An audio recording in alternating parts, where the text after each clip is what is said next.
Efesios 2.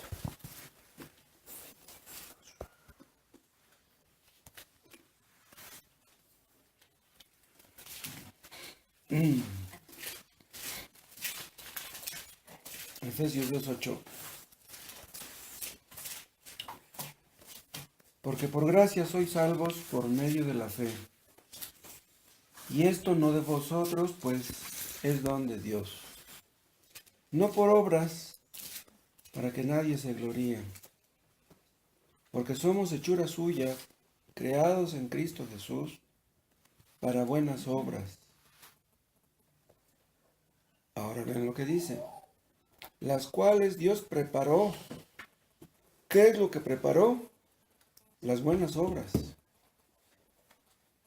Preparó de antemano para que anduviésemos en ellas. ¿Anduviésemos quiénes? Los creyentes. Son los creyentes los únicos que pueden andar en buenas obras. Los inconversos no pueden. Tal vez quieran, supongamos, vamos a darles el beneficio de la duda de que quieren, pero no pueden. Es más, un inconverso ni siquiera sabe lo que es una buena obra.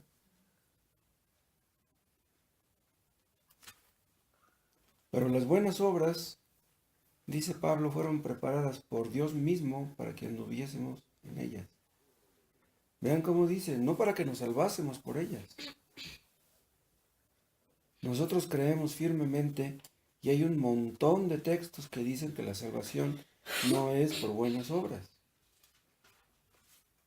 En el 8 dice que es por gracia, que somos salvos.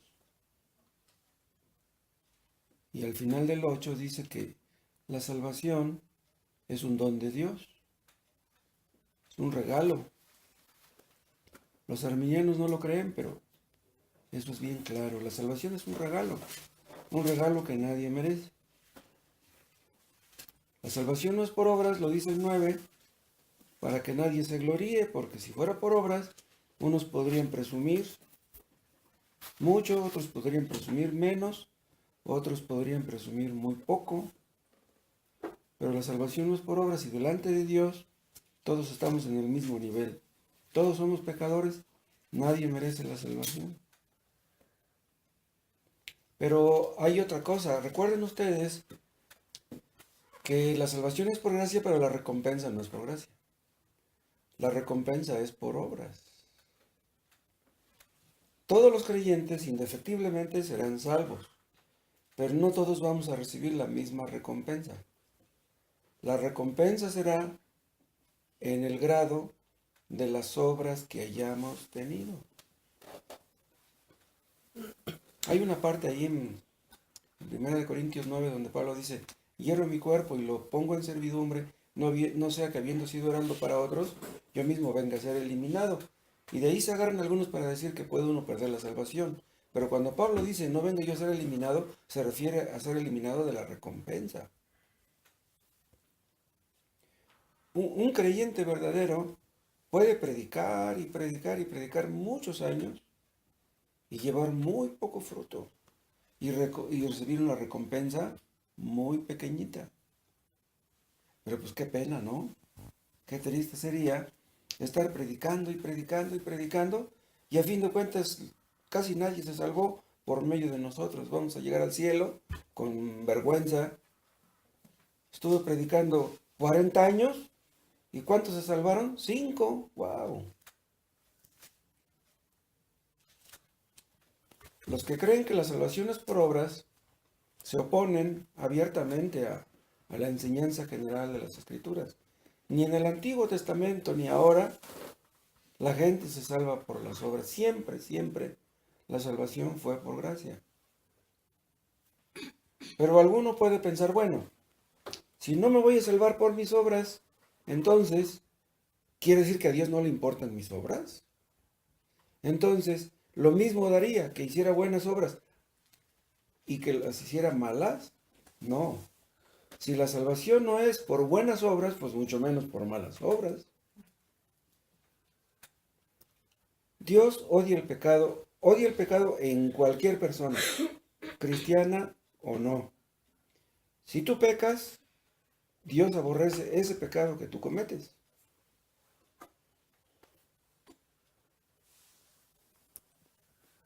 Dios espera que todos los que somos creyentes en Cristo hagamos buenas obras, pero no para salvarnos, sino por amor a Cristo, sino por gratitud.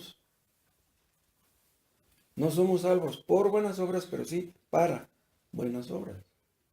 Y dice Pablo que las preparó Dios de antemano.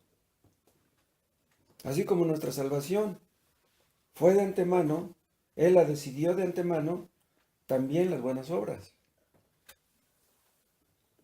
Pero la Iglesia de Roma enseña que somos salvos por nuestras buenas obras. ¿Y saben en qué se basa la Iglesia Católica? En lo que dice Santiago, capítulo 2.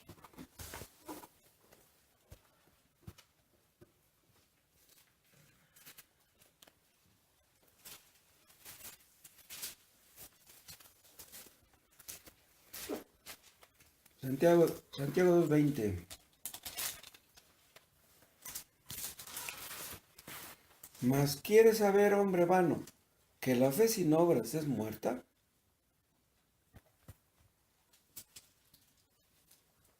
¿No fue justificado por las obras Abraham, nuestro padre, cuando ofreció a su hijo Isaac sobre el altar? ¿Cuál es la respuesta? Que sí.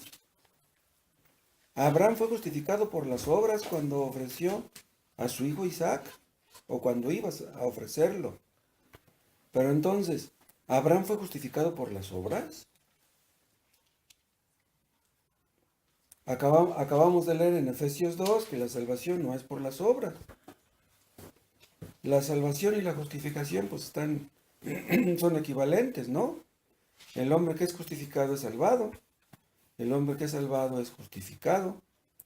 Pero entonces Santiago está contradiciendo a Pablo. Pablo dice que la salvación no es por obras. Y Santiago dice que sí, no puede ser. No sé si ustedes sepan que durante muchos siglos la epístola de Santiago fue considerada como no canónica. O sea que no estaba incluida en el canon. Porque pensaban que contradecía a Pablo. Pero no es así. Las iglesias arminianas, la iglesia católica, pues es una iglesia arminiana, malentiende estos versículos que estamos leyendo aquí en Santiago. Los testigos de Jehová también malentienden estos versículos. Los testigos creen que se van a salvar porque van de casa en casa, hablando de su supuesto evangelio, que no lo es. Pero ¿saben por qué? Ni los testigos, ni los teólogos romanistas entienden estos versículos. ¿Saben por qué? Por su pecado. Una persona que no ha nacido de nuevo no puede entender estos versículos. Dios nubla el entendimiento de los soberbios. Pero son personas que creen que Dios será de la vista gorda ante sus malas obras. Dicen, si yo hago buenas obras, Dios no se fija en las malas. Y eso en realidad lo creen millones de personas en el mundo. Muchos piensan que Dios lleva una lista de nuestras buenas obras y otra lista de nuestras malas obras.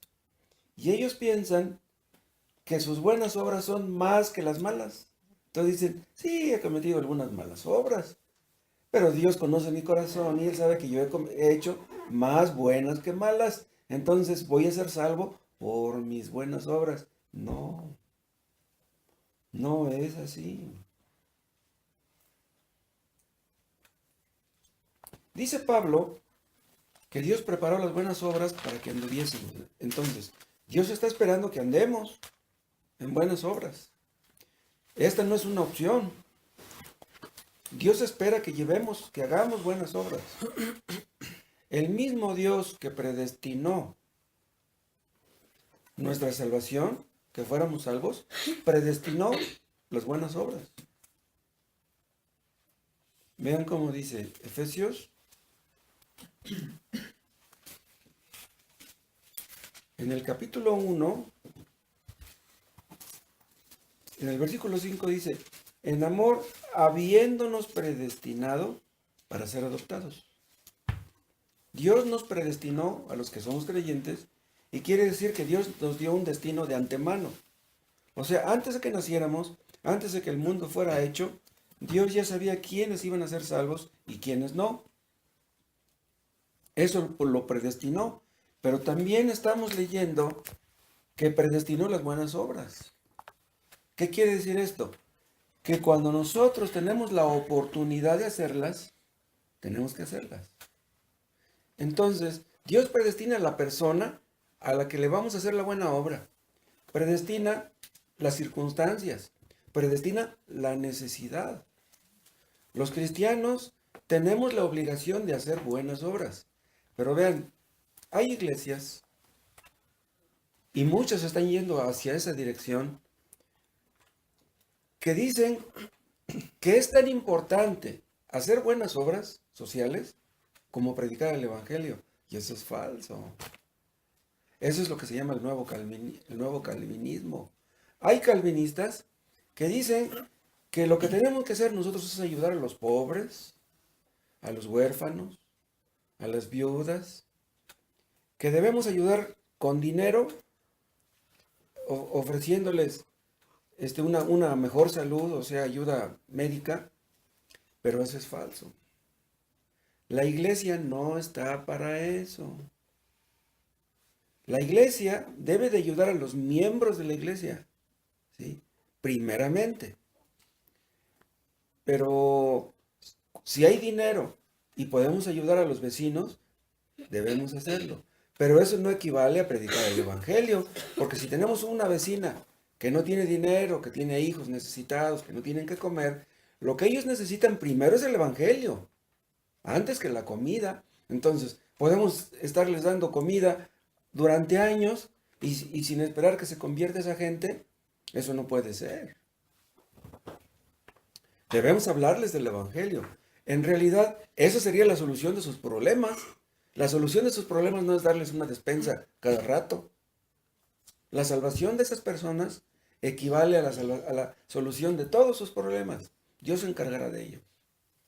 Entonces, Dios nos pone a las personas a las que debiéramos ayudar. Debemos, en la medida de lo posible, ayudar a la gente. Vean en Hebreos, en el capítulo 13.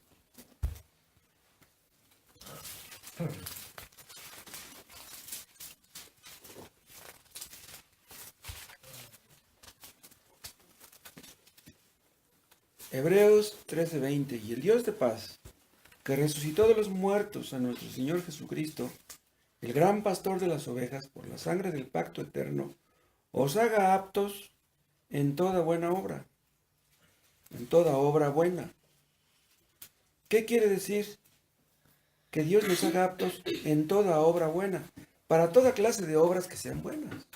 Pero vean cómo dice, Dios es el que nos hace aptos. No a los inconversos, los creyentes. En otras palabras, en un principio de la vida cristiana, tal vez seamos egoístas. Pero si vamos creciendo en fe, en entendimiento, en madurez cristiana, entonces debemos crecer en toda buena obra. Dios nos hace aptos. Entonces Dios nos da el deseo y Dios nos da la capacidad de hacer buenas obras. Dios nos da tanto el querer como el hacer. ¿Se acuerdan de ese texto? Así dice, Dios nos da el querer y el hacer por su buena voluntad. Vean, esa frase es importante. O sea, no nos da Dios el querer y el hacer por nuestra buena voluntad, sino por la buena voluntad de Él. No podemos decir, es que yo tenía la buena voluntad y por eso es que Dios me dio la aptitud. No, es al revés. Hay muchos versículos que dicen que somos justificados por la fe sin obras. Es lo que peleaban los reformadores, la sola fide. Somos salvos por la sola fe, solamente por la fe. Pero la fe verdadera nunca viene sola. Entonces, la fe verdadera, ¿cómo se demuestra? Con las obras.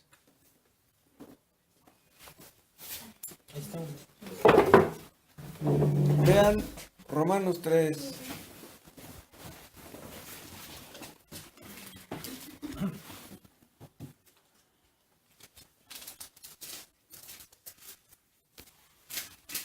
Romanos 3:28. Concluimos pues que el hombre es justificado por la fe sin las obras de la ley. ¿Cómo odiarían este versículo los judíos? Que supuestamente amaban tanto la ley. No. Somos justificados. Haz de un lado la ley. No. La ley no tiene nada que ver con esto. Dios no está esperando que tú hagas buenas obras para que tú seas justificado. Somos declarados justos por Dios sin que hagamos buenas obras. Hemos mencionado en ocasiones que tal vez haya personas que estén pensando, tengo que hacer esto para que Dios me salve. Tengo que dejar este pecado. Tengo que dejar aquel otro. Y ya cuando haya dejado yo todos mis pecados, entonces a lo mejor Dios tiene misericordia de mí. No, las cosas son al revés. Tú vas a dejar el pecado cuando Dios te salve. No vas a dejar el pecado para que te salve. Primero es la justificación y luego son las buenas obras. No son primero las buenas obras y luego la justificación. Ahora ven en Santiago 2.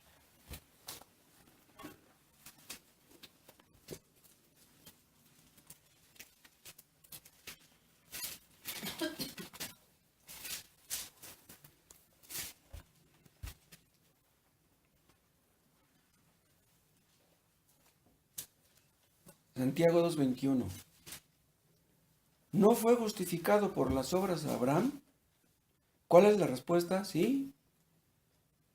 Fue justificado por las obras, pero ¿cuándo? ¿Cuándo fue justificado por sus obras? Dice el 21 al final. Cuando ofreció a su hijo Isaac sobre el altar. Vean, Abraham fue justificado por sus obras cuando agarró a su hijo y ya lo iba a matar. Pero ¿por qué fue justificado por sus obras? Porque en ese momento le demostró a Dios, le demostró a Sara, le demostró a los criados y le demostró a Isaac mismo que él amaba a Dios más que a nadie en el mundo. Entonces vean, nosotros somos justificados por las obras cuando le demostramos a Dios que amamos más a Dios que a nadie en este mundo. O sea, Dios quiere que le demostremos que lo amamos más a Él. Porque podemos decirlo, Señor, yo te amo. Pero el asunto no es de decirlo, es de demostrarlo. Y otra cosa, la gente que nos rodea tiene que ver que amamos más a Dios. Porque si le demostramos a la gente que amamos más a esa gente que a Dios, ellos se dan cuenta de eso. Pablo dice claramente que somos justificados por la fe sin obras. Pero Santiago dice que también lo somos por nuestras obras.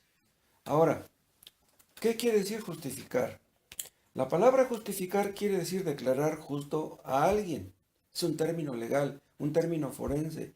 O sea, en los foros romanos que se ventilaban asuntos legales, los jueces decían, este es justo, este es injusto. Se analizaban las evidencias, se analizaban las acusaciones y entonces decían, este es inocente, este es culpable. El inocente era justificado, el culpable era condenado. Justificado es lo contrario de condenado. Entonces, somos justificados por la fe sola. Entonces, cuando creemos en Cristo, depositamos nuestra fe en Él, Dios da un veredicto, Él es el juez supremo. Emite el veredicto que dice, fulano de tal es justo. En Romanos 3 dice que no hay justo ni siquiera uno. ¿Por qué? Porque todos hemos pecado. Para ser justos, tendríamos que guardar la ley y la perfección, pero no hay nadie que la guarde así. Entonces, somos declarados justos por creer nada más. ¿Pero por qué somos declarados justos? Porque cuando creemos en Cristo, la justicia de Cristo nos es acreditada.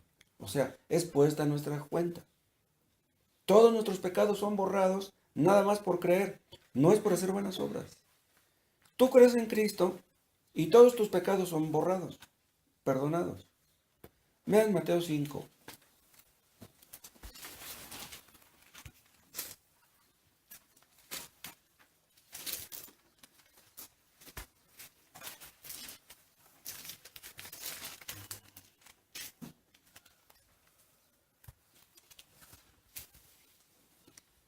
Mateo 5, 17. Vean lo que dice Jesús aquí. Que le dice a sus seguidores. No penséis que he venido para abrogar la ley o los profetas. No he venido para abrogar, sino para cumplir. ¿Por qué dice esto? Porque los judíos pensaban que Jesús estaba en contra de la ley. Y les dice Jesús, no, yo no estoy en contra de la ley. Yo no he venido a anular la ley, a cancelar la ley, a abrogarla, dice. Ni tampoco lo que dicen los profetas.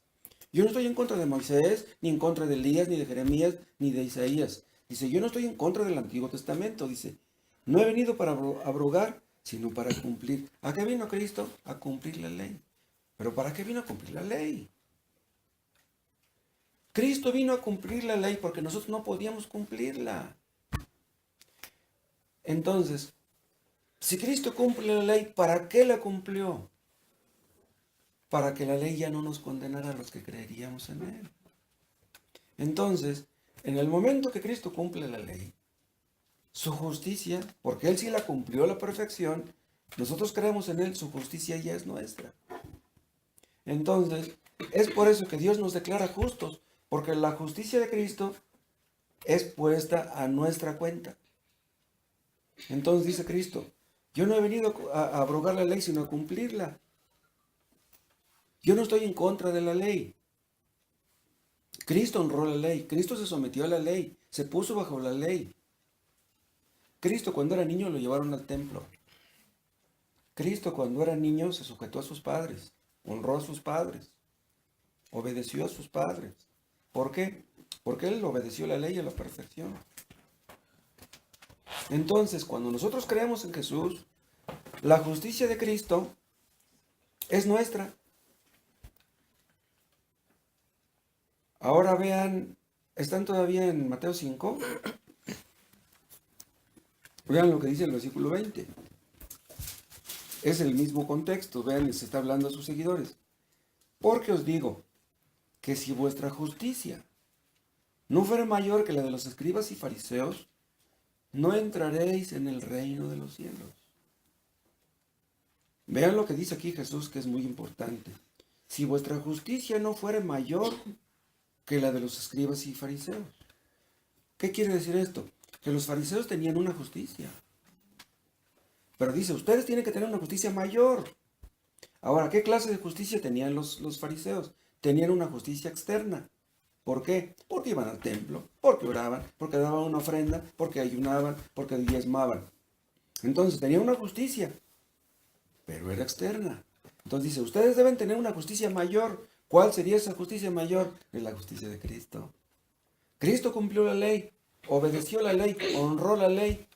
Entonces, creemos en Él, la justicia de Cristo es nuestra. Entonces, esa es la justicia mayor. Y es por esa justicia que entramos en el reino de los cielos. No es por nuestra justicia, es por la justicia de Cristo.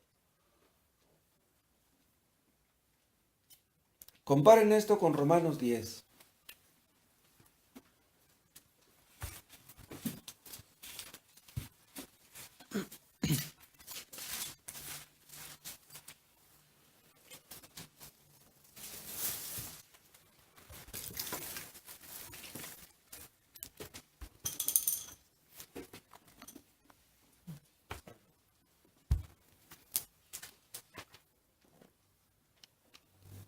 Hermanos 10:1. Hermanos, ciertamente el anhelo de mi corazón y mi oración a Dios por Israel es para salvación. ¿Qué dice?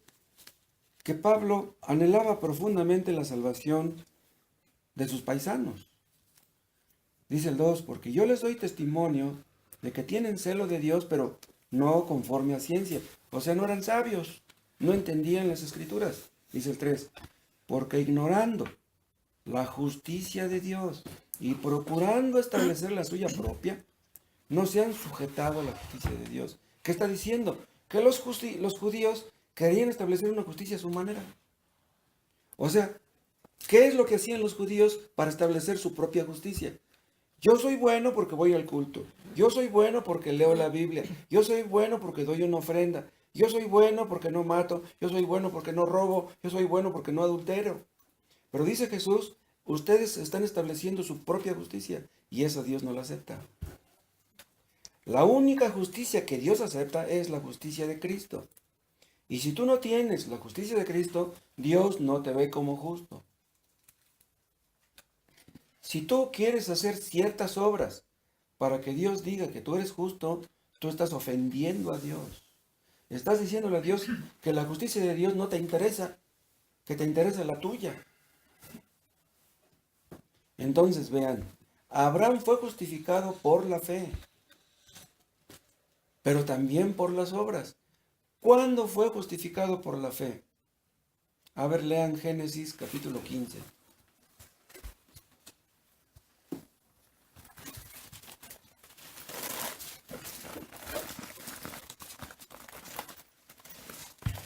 ¿Ya tienen Éxodo 15? Génesis 15.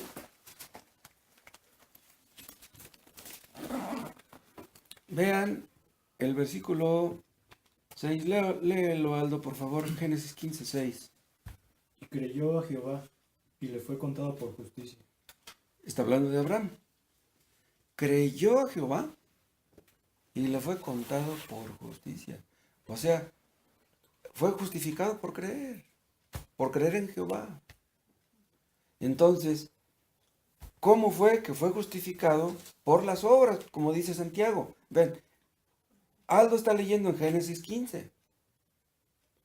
Pero cuando Dios le dijo a Abraham que sacrificara a su hijo Isaac, ¿fue en qué capítulo?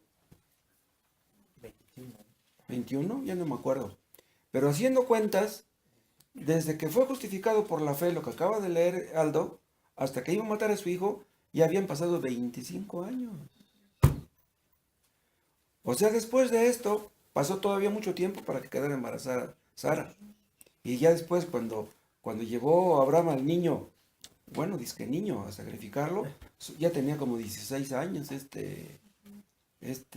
Isaac. Entonces eran 25 años, desde que fue justificado por las obras, pasaron 25 años, no, desde que fue justificado por la fe, pasaron 25 años para que fuera justificado por las obras.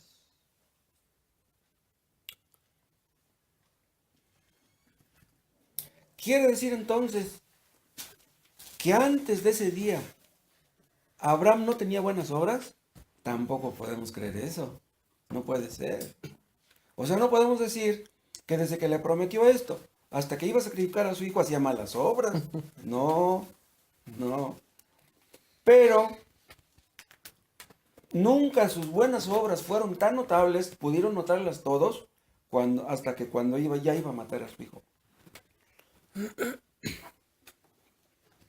Santiago no está negando que Abraham haya sido justificado previamente por la fe. Porque la justificación siempre ha sido por la fe.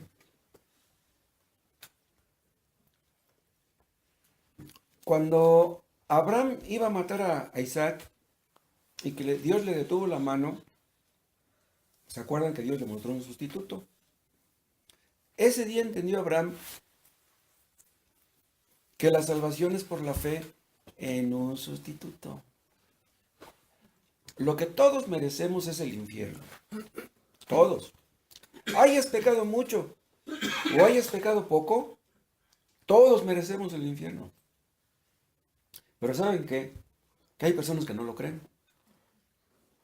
Hay personas que dicen, no, pero pues yo nunca le he hecho mal a nadie. Sí, pues los narcos, los asesinos, los criminales, los violadores, esos sí merecen el infierno. No, todos lo merecemos. Vean en Juan 8.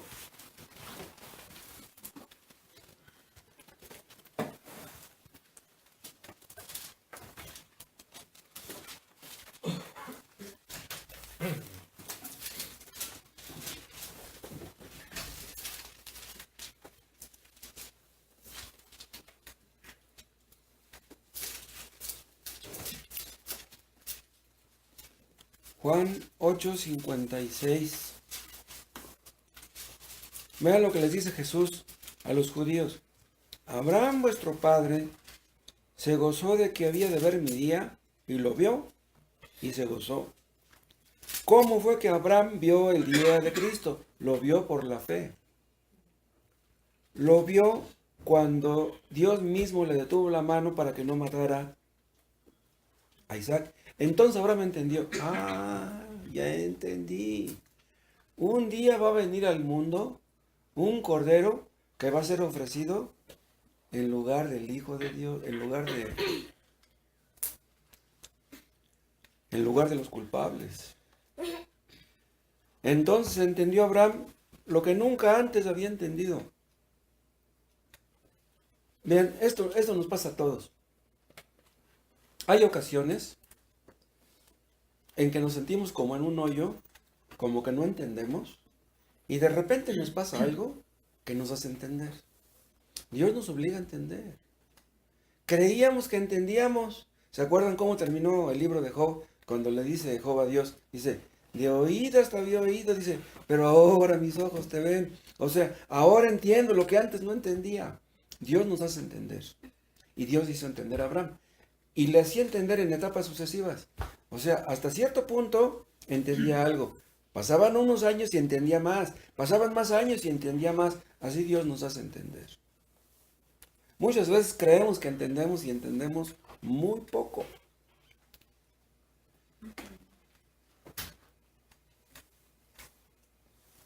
Ese día cuando Abraham fue detenido de su mano para que no matara a Isaac, ¿cuántas cosas entendió?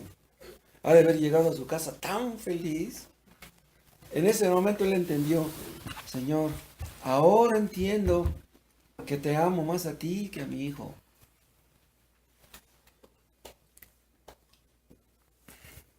Ese día su amor por Dios creció de una manera como no hubiera crecido nunca. Muchas veces nosotros sentimos como que no amamos a Dios y nos desesperamos. ¿Por qué no amas? ¿Por qué no te amo, Señor? Yo quiero amarte más. Eso está en las manos de Dios. Nuestro amor por Dios está en las manos de Dios. Eso no quita nuestra responsabilidad de orar, de leer la palabra, de testificar, etc. Pero el crecimiento viene de arriba. Cuando una persona tiene fe, nadie ve eso. La fe es algo que solamente Dios ve. Porque imagínense que yo le dijera a un inconverso, ¿sabes qué, mano? Yo soy justificado por la fe. ¿Qué va a entender un inconverso con eso? Pues no entiende nada. Pero si entendiera algo, me diría, bueno, eso dices tú, que eres justificado por la fe. Pero pues yo oigo cómo hablas, yo veo cómo te expresas, yo veo cómo tratas a tus hijos. Entonces yo tengo las dudas de que tú hayas sido justificado por la fe. ¿Cómo podemos saber que la fe que tiene una persona es la fe verdadera? ¿Cómo? Porque nosotros podemos creer que la fe de una persona es verdadera. Los inconversos confunden la fe.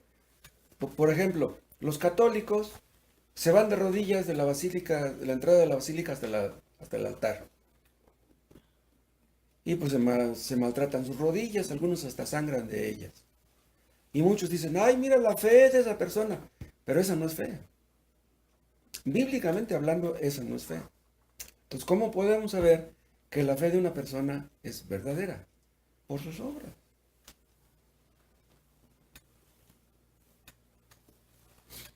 Nosotros los cristianos somos justificados por la fe, pero la fe solamente Dios la ve. Pero nuestros seres queridos deben verla. Porque si tú dices que eres cristiano, tratas mal a tu pareja, la ofendes, a tus hijos los tratas cruel, injustamente, y tus compañeros de trabajo les debes y no les pagas, o oyen que dices una palabra mal dicha, entonces van a decir, ese fulano dice que es cristiano, pero mira cómo habla. Entonces, ellos quieren ver buenas obras en ti. No nada más que tú digas que eres cristiano y que tienes fe. Ellos quieren ver buenas obras. Nuestra fe debe ser puesta en acción. ¿Y cómo se pone nuestra fe en acción? A través de las obras. El día del juicio se van a ver las buenas obras de los creyentes. Es más, déjenme decirles, es posible que tengamos buenas obras y que ni sepamos que las tenemos. ¿Cómo ven? Vean Mateo 25.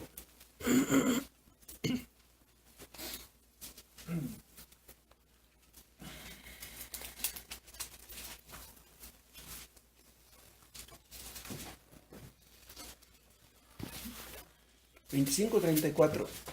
Entonces el Rey Jesús dirá a los de su derecha: venid, benditos de mi Padre, heredad del reino preparado para vosotros desde la fundación del mundo. Porque tuve hambre y me disteis de comer. Tuve sed y me disteis de beber. Fui forastero y me recogisteis. Estuve desnudo y me cubristeis. Enfermo y me visitasteis. En la cárcel y vinisteis a mí. Entonces los justos le responderán diciendo: Señor, ¿cuándo te vimos hambriento y te sustentamos? ¿Cuándo? Son creyentes que hacían buenas obras y ni siquiera lo veían así. Dice: ¿cuándo te vimos forastero y te recogimos? ¿O desnudo y te cubrimos? ¿O cuándo te vimos enfermo o en la cárcel y vinimos a ti?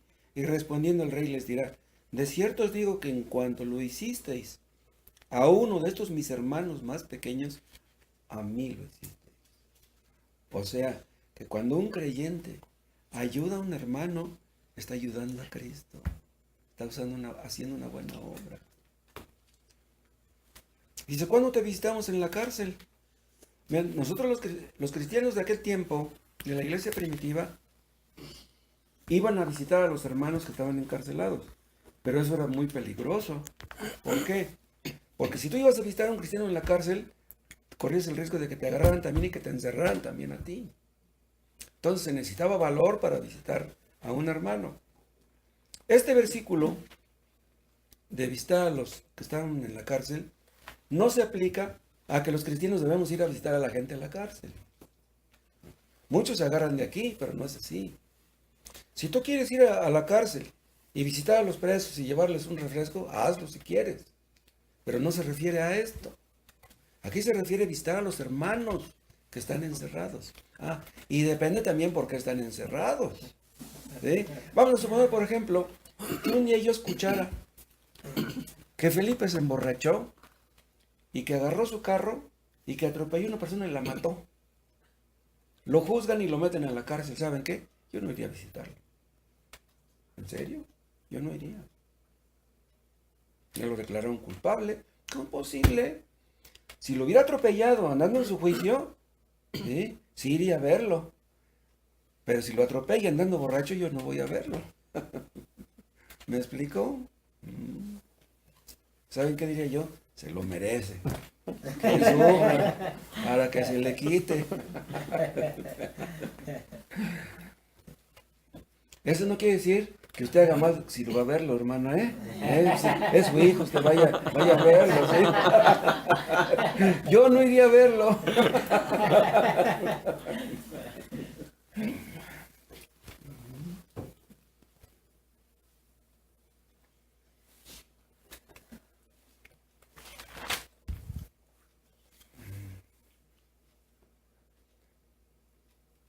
Entonces, vean, el apóstol Pablo habla de la causa de la salvación. ¿Cuál es la causa? La fe. ¿Y de qué habla Santiago? De los efectos de la salvación. O sea, los efectos se demuestran por las obras. Entonces, Pablo enfatiza nada más la fe y Santiago enfatiza las obras. Las buenas obras que están preparadas para que andemos en ellas. Vean otra vez Santiago. En el capítulo 2.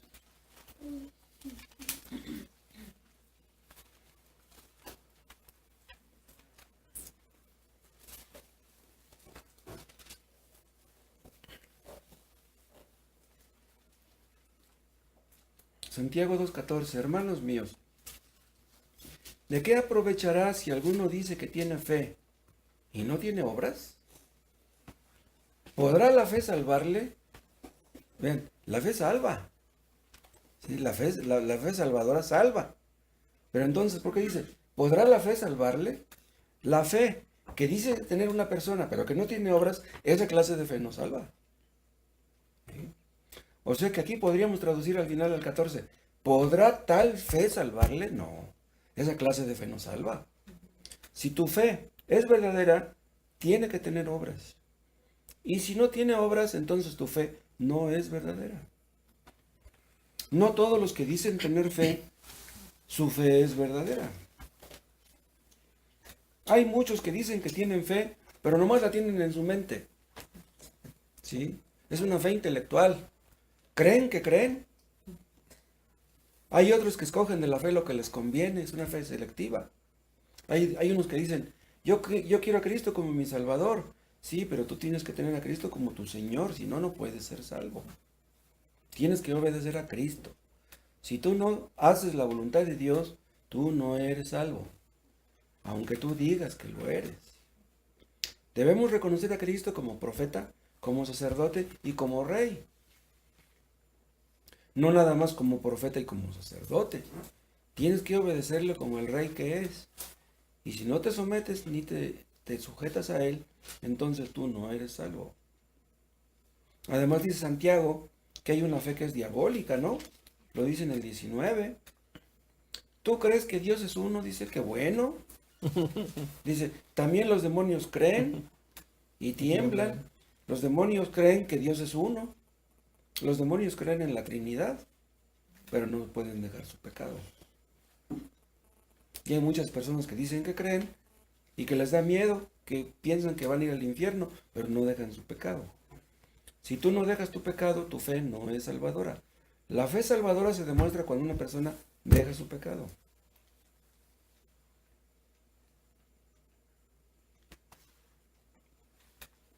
¿Cuántas personas así habrá en este México nuestro? ¿Cuántos evangélicos que tienen una religión y que creen que van con rumbo al cielo, pero que no dejan su pecado? Nosotros podemos estar seguros que una persona deja su pecado, que una persona es salva cuando persevera en dejar su pecado. No basta con que lo dejes un día. Porque uno puede decir, no, pues es que yo dejé de tomar hace tantos años.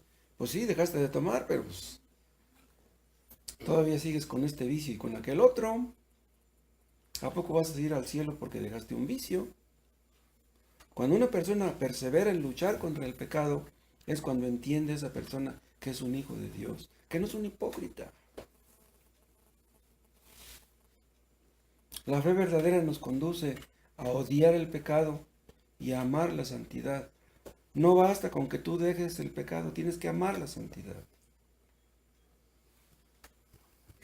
Los que nos rodean quieren ver que somos verdaderos cristianos, verdadero amor al prójimo.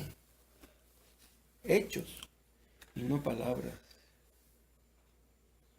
Si ustedes hacen cosas malas, si ustedes dicen malas palabras, si ustedes son rencorosos, si mienten, si no pagan lo que deben, mejor ni inviten a venir a la gente al culto, porque van a decir los demás, ahí está, me invitas a tu iglesia y no me pagas lo que me debes, te he escuchado decir mentiras y malas palabras, pues mejor no evangelices si andas en malos pasos. El día del juicio se va a ver la hipocresía de muchos que decían ser cristianos.